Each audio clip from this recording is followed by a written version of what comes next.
Driverly.com, unlimited drama series. Include in story.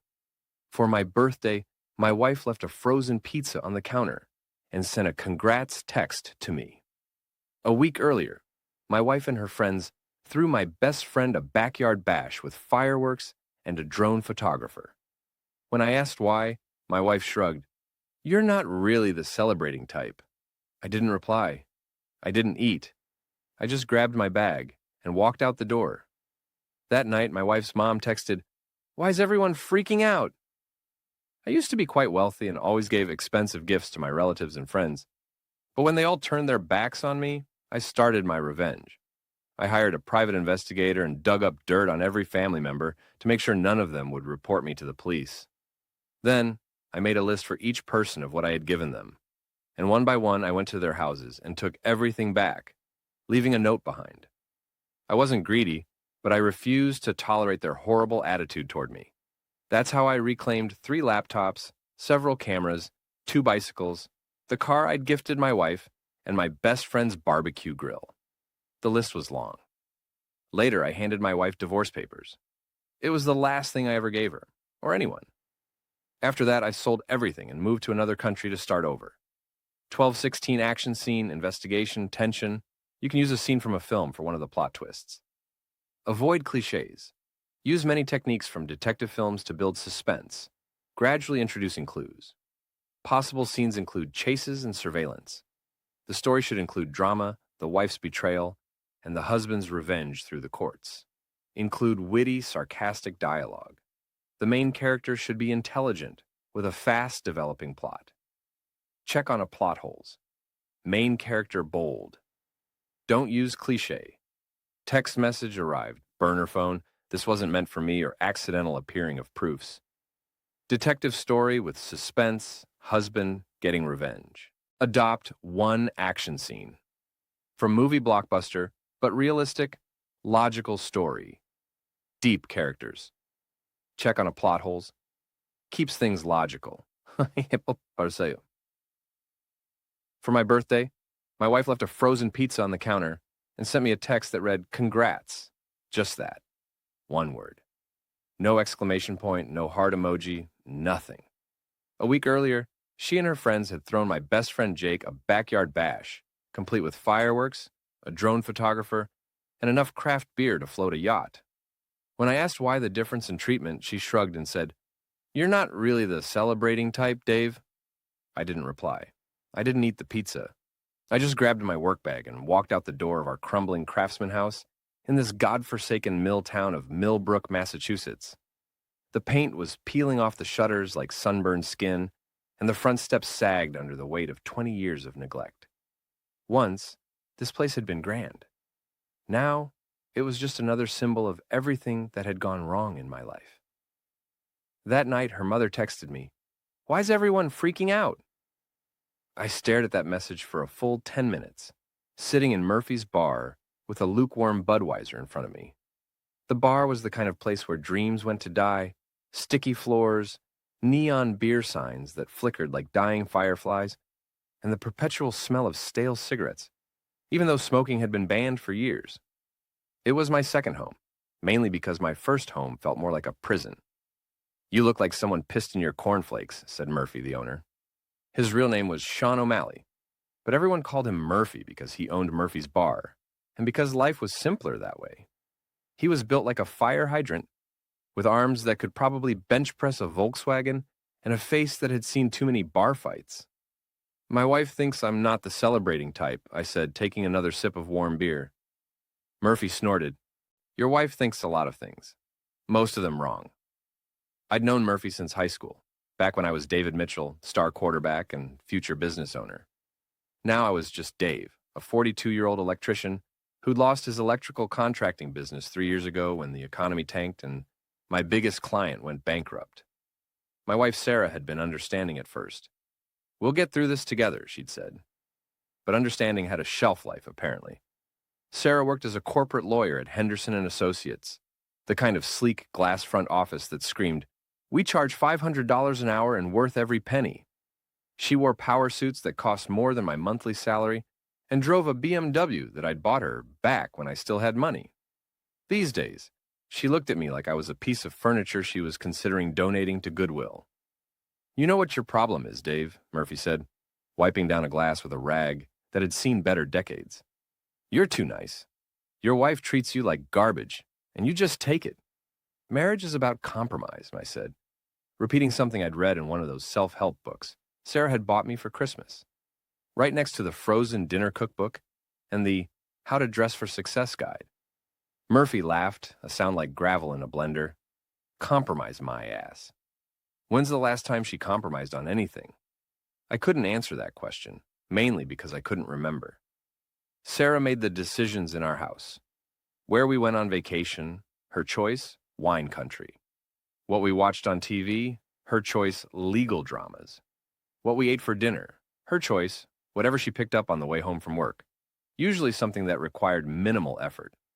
My phone buzzed, a text from Sarah. "Don't wait up. Working late on the Morrison case." The Morrison case. She'd been working late on a lot of cases recently. The Patterson case, the Williams case, the Henderson case. Always something that required her to stay at the office until well past midnight. Coming home smelling like expensive cologne that definitely wasn't mine. "Let me guess," Murphy said, reading my expression. "Working late again?" "The Morrison case," I said. "Right. And I'm the Queen of England." Murphy set down the glass and leaned forward. "Dave, you're my friend, so I'm going to tell you something you probably don't want to hear. Last Tuesday, I saw your wife at Chez Laurent. You know, that fancy French place downtown? She wasn't alone." My stomach dropped like an elevator with cut cables. "Who was she with?" "Some guy in a $1,000 suit. They weren't discussing legal briefs, if you catch my meaning." I caught his meaning. I caught it like a baseball to the face. "Maybe it was a client," I said. But even I didn't believe it. Murphy gave me a look that said he'd heard that song before and didn't like the tune. "Dave, they were holding hands. And she was wearing that red dress you bought her for your anniversary. The one she said was too fancy to wear anywhere. The red dress. I'd spent $800 on that dress, back when $800 didn't represent a week's worth of groceries. She'd worn it once to our anniversary dinner and complained the entire time that it was too tight and made her look desperate. Apparently, it made her look just right for someone else." I drove home that night with Murphy's words echoing in my head like a broken record. Our house looked even more depressing in the darkness, with half the porch lights burned out and the lawn overgrown because I'd been too busy working double shifts to mow it. Sarah's BMW wasn't in the driveway, which wasn't surprising. The Morrison case, after all. Inside, the house felt like a museum of better times. Wedding photos on the mantel showed a younger, happier version of ourselves. Sarah in her wedding dress, radiant and laughing. Me in a tuxedo that actually fit, looking like I owned the world. Our daughter Emma, now 17 and away at boarding school, grinning gap-toothed in family vacation photos, from when we still took family vacations. I grabbed another beer from the fridge and noticed something that made my blood freeze. Stuck to the side of the refrigerator with a magnet shaped like a pineapple was a receipt from the Grandview Hotel. The Grandview was the kind of place where rooms started at $400 a night and went up from there. The receipt was dated 3 days ago. Room service for 2, champagne, strawberries, the works. I'd been working a double shift 3 days ago, rewiring an office building downtown. Sarah had texted me that she was having dinner with her sister. Her sister lived in California. I studied the receipt like it was evidence in a murder trial. Room 412. Charged to a credit card I didn't recognize. But at the bottom, in Sarah...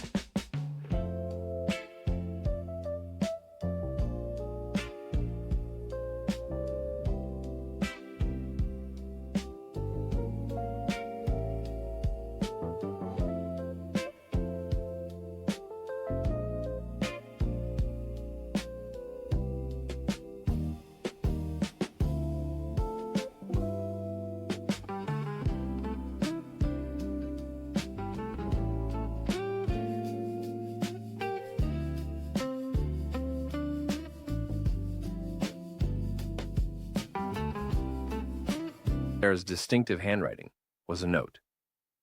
"Thank you for everything. S." My hands were shaking. actually shaking like I was some kind of amateur detective in a bad movie. But this wasn't a movie, this was my life, and it was falling apart in real time. I heard a car door slam outside, Sarah's BMW purring into the driveway like a satisfied cat. I quickly shoved the receipt into my pocket and tried to look casual, which was about as successful as trying to look casual while your house burned down around you. Sarah walked in wearing her navy blue power suit and carrying her briefcase like a weapon. She looked tired but satisfied, like someone who'd just closed a big deal or won a difficult case, or spent the evening with someone who wasn't her husband. "You're still up," she said, not quite meeting my eyes. "Couldn't sleep," I said. "How was work?" "Exhausting. The Morrison case is more complicated than we thought." She set her briefcase down and kicked off her heels. "I'm going to take a shower and go to bed." "How's your sister?" I asked. Sarah froze, for just a second, but long enough for me to notice. "My sister? You said you were having dinner with her the other night. How is she?" "Oh, fine. She's fine. Same old Linda. You know how she is." Sarah was already backing toward the stairs. "I really need that shower, Dave. It's been a long day." She disappeared upstairs, and I heard the shower running a few minutes later. I pulled out the receipt and stared at it again. Room 412. Champagne, strawberries. "Thank you for everything." I walked to the laundry room where Sarah's gym bag sat on top of the washing machine. I'd never gone through her things before. In 20 years of marriage, I'd respected her privacy. But 20 years of marriage apparently didn't mean what I thought it meant. Inside the gym bag, underneath her workout clothes, I found a men's dress shirt. Size large, I wore medium. The shirt was expensive, the kind of thing that cost more than my entire wardrobe. Monogrammed on the cuff, AC. I didn't know anyone with the initials AC, but I was about to find out. The next morning, Sarah left for work without saying goodbye. She grabbed her coffee, kissed the air somewhere near my cheek, and disappeared in a cloud of expensive perfume and guilt. I called in sick to work, which wasn't entirely a lie. I was sick to my stomach, sick of being treated like a fool, and sick of pretending everything was fine when my marriage was obviously circling the drain like yesterday's bathwater. I spent the morning doing what any self-respecting husband would do in my situation. I Googled how to catch a cheating spouse and immediately felt like the biggest loser on the planet.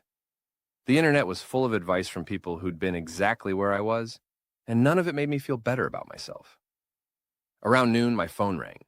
Emma, calling from her boarding school in Vermont. "Hey, Dad," she said, and I could hear the forced cheerfulness in her voice. Emma was 17, but she was smart enough to know when something was wrong.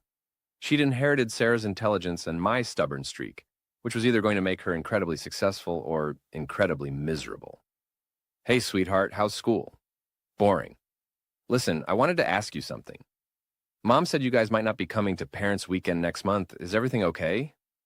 I hadn't heard anything about Parents' Weekend, but that wasn't surprising. Sarah handled most of Emma's school stuff, claiming I was too busy with work to keep track of dates and deadlines. "Everything's fine," I lied. "Just busy with work."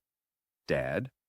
Emma's voice took on that tone that meant she wasn't buying what I was selling. "I'm not stupid. I know things have been weird between you and Mom, and I know about Uncle Tony." Uncle Tony. I felt like I'd been punched in the stomach. "Who's Uncle Tony?" "Mom's friend. The guy who's been coming around when you're at work." She told me he was just a friend from her office, but Emma trailed off. "But what?" "He bought her flowers last week. And not just any flowers. Roses. Red roses, like a lot of them. Red roses. The universal symbol of romance. Unless you were buying them for your mother or your wife was in the hospital. Sarah hated flowers. Always said they were a waste of money because they just died anyway. But apparently, she didn't hate flowers from Uncle Tony. "Emma, what does this Uncle Tony look like?" "Tall, dark hair, really good teeth, drives a fancy car. A Porsche, I think. He dresses like he has money." AC. Anthony something, or maybe Andrew, or Alexander. The possibilities were endless, but the picture was getting clearer. "Has he been around a lot?"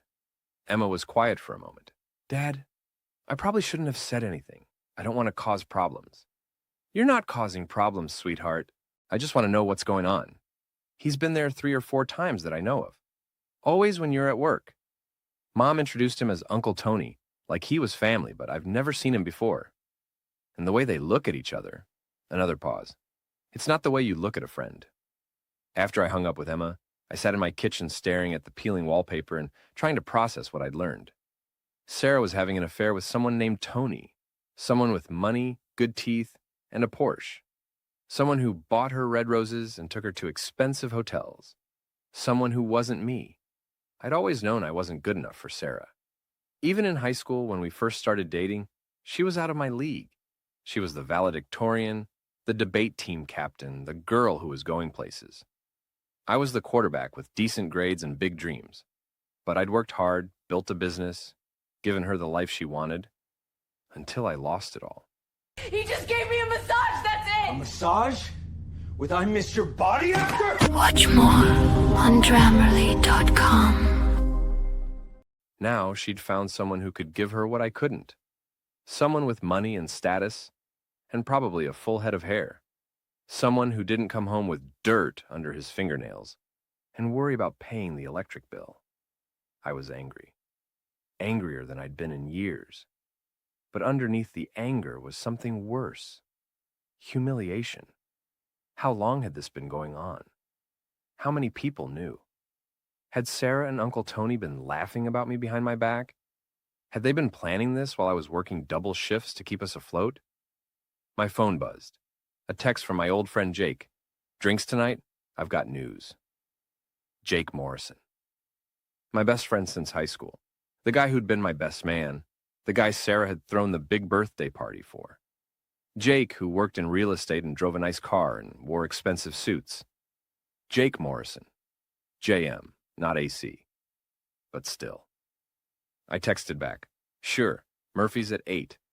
I had questions, and Jake Morrison was going to answer them. Murphy's bar was busier than usual for a Thursday night. The local softball team was celebrating a win, and the jukebox was playing classic rock loud enough to wake the dead. I found Jake at our usual table in the back corner, nursing a craft beer that probably cost more than my lunch. Jake looked good. He always looked good. At 43, he still had most of his hair, a flat stomach, and the kind of confident smile that made people want to buy whatever he was selling, which, in his case, was real estate. Expensive real estate. Dave! He stood up and gave me one of those backslapping man hugs that felt a little too enthusiastic. How's it going, buddy? Can't complain, I lied, sliding into the booth across from him. What's this news you mentioned? Jake's smile got even bigger, if that was possible. I closed the Riverside development deal. You remember the one I've been working on for 6 months? $15 million. My commission alone is going to buy me a new boat. Congratulations, I said and tried to mean it. That's great news. Thanks, man. I couldn't have done it without your wife's help, actually. Sarah's been amazing with the legal work. Really went above and beyond. Above and beyond. I ordered a beer and tried to keep my expression neutral. Sarah mentioned she was working with you on something. Yeah, she's been putting in a lot of extra hours. We've had to work some pretty late nights to get all the paperwork sorted out. Jake took a long drink of his beer. She's incredible, Dave. You're a lucky man. Lucky. Right. So these late nights, I said carefully, where do you usually work? Your office? Sometimes we go to that little cafe downtown, the one with the good Wi-Fi. Sometimes we work at my place if we need to spread out documents. Jake shrugged. You know how it is with big deals. You work wherever you can focus. His place. Documents. Focus. Jake, can I ask you something? Sure, buddy. Anything. Are you sleeping with my wife? The question hung in the air like smoke from a cigarette. Jake's beer stopped halfway to his mouth, and his confident smile flickered like a candle in the wind. The softball team cheered at something on the TV, but it sounded like it was coming from another planet. What? Jake's voice cracked slightly. Dave, what kind of question is that? The kind of question a husband asks when he finds hotel receipts and men's shirts that don't belong to him. Jake set down his beer very carefully. Dave, I think you might be misunderstanding something. Am I? Because my 17-year-old daughter knows about Uncle Tony. She knows about the roses and the fancy car and the way you two look at each other. I leaned forward. So, let me ask again. Are you sleeping with my wife? Jake looked around the bar like he was hoping for an escape route. When he looked back at me, the confident smile was completely gone. In its place was something that looked almost like guilt. It's not what you think, he said quietly. Then tell me what it is. Jake ran his hands through his perfect hair. Look, Dave, Sarah and we've gotten close working on this deal, really close. But it's not about sex. It's about connection, understanding. She feels like you don't appreciate her anymore. So you decided to appreciate her for me? It's not like that. We didn't plan for this to happen. It just did. She's lonely, Dave. She feels ignored. You work all the time, and when you're home, you're either tired or watching TV or drinking beer with Murphy. I felt like I was falling down a very deep hole. How long? How long what? How long have you been screwing my wife? Jake flinched. 3 months, maybe 4. Dave, I'm sorry. I never meant for it to happen. 4 months. 4 months of lies and late nights and hotel rooms. 4 months of coming home to a wife who was thinking about another man. 4 months of being the fool who believed in the Morrison case and business trips and working dinners. Does anyone else know? Jake looked miserable. Some people suspect. Sarah's worried about her reputation at work, so we've been careful. But in a town this size? He shrugged helplessly. In a town this size, everyone knew everything, which meant everyone knew that Dave Mitchell's wife was cheating on him with his best friend. Everyone except Dave Mitchell. I want you to stay away from her, I said. Dave, it's not that simple. We're in love. Love. The word hit me like a slap in the face. You're in love? I know how that sounds, but yes, we are. And she's going to leave you, Dave. She's already talked to a lawyer about divorce. The hole I was falling down suddenly got deeper. She's talked to a lawyer? She doesn't want to hurt you any more than necessary. She's hoping you can work something out amicably. Amicably. Like I was a business partner being bought out, not a husband being discarded. I stood up from the table. My legs felt unsteady, like I was walking on the deck of a ship in rough seas. Jake? Yeah? We're not friends anymore. I walked out of Murphy's bar and into the cold Massachusetts night. Behind me, I could hear the softball team still celebrating their victory. But I felt like I just lost the biggest game of my life. I didn't go home that night.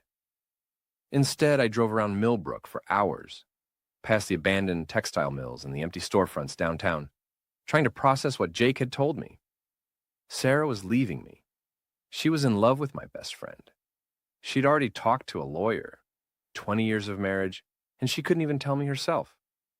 I ended up at the 24-hour diner on Route 9, drinking coffee that tasted like motor oil and staring out the window at the empty parking lot. The waitress, a tired-looking woman named Dolores, kept refilling my cup without asking. She'd probably seen plenty of men like me over the years, men whose lives had just imploded, men who had nowhere else to go. At 6 in the morning, I finally drove home. Sarah's BMW was in the driveway, which meant she'd actually slept in our bed for once. I found her in the kitchen, dressed for work, and drinking coffee from the mug Emma had made her in 3rd grade pottery class.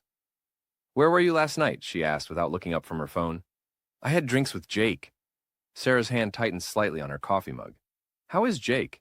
He's great, really great. He told me about the Riverside deal. $15 million. That's a lot of money. It is. Sarah was still looking at her phone, scrolling through emails or text messages or maybe love notes from my ex-best friend. He also told me how helpful you've been. All those late nights working together. Now, Sarah looked up. Her face was carefully neutral, the same expression she wore in court when she was cross-examining a hostile witness. It's been a complex transaction. I'll bet. Sarah, we need to talk. I'm going to be late for work. This is more important than work. Sarah sighed and set down her phone. What do you want to talk about, Dave? I want to talk about Uncle Tony. The color drained from Sarah's face like water from a broken sink. For a moment, she looked like the girl I'd married 20 years ago, young and vulnerable and caught off guard. Then her lawyer mask slipped back into place. I don't know what you mean. Sure you do. Uncle Tony. The guy with the Porsche and the expensive suits. The guy who buys you red roses and takes you to fancy hotels. The guy who's been coming around when I'm at work. Sarah stood up from the table. Dave, I think you're confused. Am I? Because Jake told me you two are in love. He told me you're planning to leave me. He told me you've already talked to a lawyer.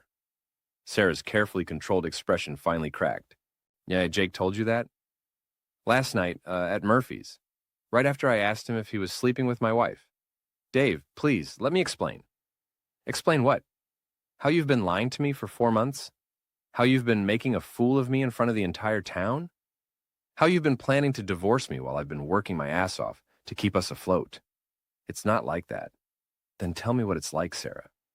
Tell me how my wife falling in love with my best friend is somehow not what it looks like. Sarah sat back down heavily. For the first time in months, she looked tired. Really tired. Like the weight of keeping secrets had finally caught up with her. I didn't plan for this to happen, she said quietly. Jake and I were working together and we started talking. Really talking. About life, about dreams, about what we wanted for the future. And what you wanted didn't include me. Dave, we've been growing apart for years. You know we have. We don't talk anymore. We don't laugh together. We don't even sleep in the same bed half the time. Because you're always working late. Because you're always tired or drunk or watching TV. When's the last time you asked me about my day? Really asked? Not just going through the motions? I tried to remember and couldn't. So, you decided to find someone who would ask? I found someone who sees me. Really sees me. Not just as the woman who pays the bills and keeps the house running, but as a person with thoughts and feelings and dreams. I see you. No, Dave. You see what you want to see. You see the woman who married you 20 years ago, not the woman I've become. And who have you become, Sarah? Someone who cheats on her husband? Someone who lies to her daughter? Someone who makes plans to destroy her family without even having the decency to discuss it first? Sarah's eyes flashed with anger. Don't you dare lecture me about decency. You've been checked out of this marriage for years. You lost your business and gave up. You stopped trying. You stopped caring about anything except your next beer and your next paycheck. I've been working my ass off to support this family. You've been going through the motions. There's a difference. We stared at each other across the kitchen table. 20 years of marriage reduced to accusations and hurt feelings. Outside, I could hear the neighbor's dog barking and the sound of traffic on the main road. Normal sounds from a normal morning in a normal life. But there was nothing normal about this. So what happens now? I asked. I don't know. Are you leaving me for Jake? Sarah was quiet for a long moment. I think so, yes. When? I haven't decided. Soon. And Emma? Emma will understand, eventually. Will she? Because she already knows something's wrong. She knows about Uncle Tony and the roses and the way you two look at each other. She's 17, Sarah, not 7. She's going to know exactly what you did to this family. Sarah flinched. I'll explain it to her. How? How do you explain to your daughter that you destroyed her family because you were bored? It's not that simple. It never is it? It's always complicated when you're the one doing the cheating. Sarah stood up again and grabbed her briefcase. I'm going to work. We can continue this conversation later. No, I said, we can't. Because I'm done talking. Sarah paused at the kitchen door. What does that mean? It means you made your choice. Now I get to make mine. After Sarah left, I sat in the kitchen for another hour, drinking coffee and thinking about choices. Sarah had chosen Jake over me. She'd chosen excitement over stability, romance over history, possibility over reality. Now it was my turn to choose. I called in sick to work again and spent the day making phone calls. The first call was to a private investigator named Patricia Wells, who came highly recommended by a guy Murphy knew, who'd gone through a messy divorce the year before. Patricia had a no-nonsense voice and a rate of $75 an hour, which was money I didn't really have but couldn't afford not to spend. I need proof of adultery, I told her. Photographs, videos, documentation. All of the above. How long has this been going on? 4 months that I know of, maybe longer. Do you know where they meet? I gave her Jake's address, the Grandview Hotel, and a few other locations Jake had mentioned. Patricia took notes and asked practical questions about schedules and habits and the kind of evidence that would hold up in court. This is going to cost you, she warned. How much? 1,500, maybe 2,000, depending on how long it takes and what kind of equipment I need. $2,000, more than I made in a week. But Sarah was planning to take me to the cleaners in divorce court, and I needed ammunition. Do it. The second call was to Emma's school. I told them I needed to speak with my daughter about a family emergency, which wasn't technically a lie. My family was definitely having an emergency. Emma called me back 20 minutes later. Dad, what's wrong? The school said there was an emergency. Emma, I need to ask you some questions about your mother and Uncle Tony, and I need you to be completely honest with me. There was a long pause. Is this about the divorce? My heart stopped. What divorce?